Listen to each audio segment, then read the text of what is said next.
Why should digital nomads start an offshore company?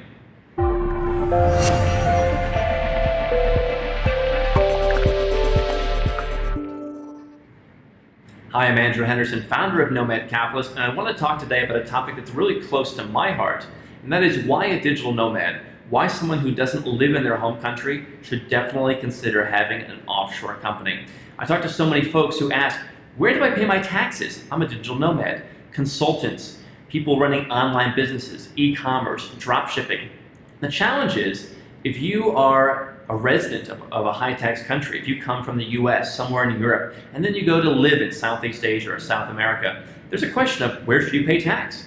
Now, each country has their own rules for saying who's not responsible for paying tax and under what conditions. But a lot of people are still paying taxes to high-tax countries even though they never lived there. And that's where an offshore company comes into play. By setting up an offshore company, you're telling the rest of the world, here's where my money is being earned. It's being earned in Panama or in Hong Kong or in the British Virgin Islands.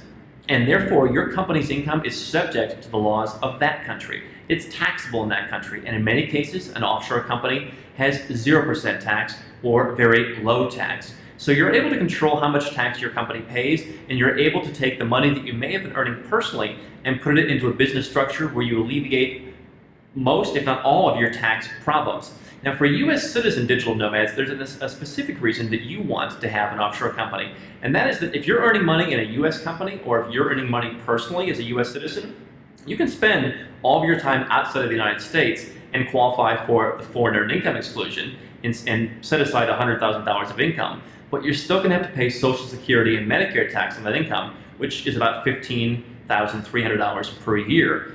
Having an offshore company allows yourself to be an employee of your company and to, in many cases, protect your entire salary from tax. Now, I'm not an accountant, and this should not be tax advice, but if you want to get started with the professionals that I know, the best way to get started learning about an offshore company and how to set one up legally and do things the right way is downloading an introductory guide I've put together.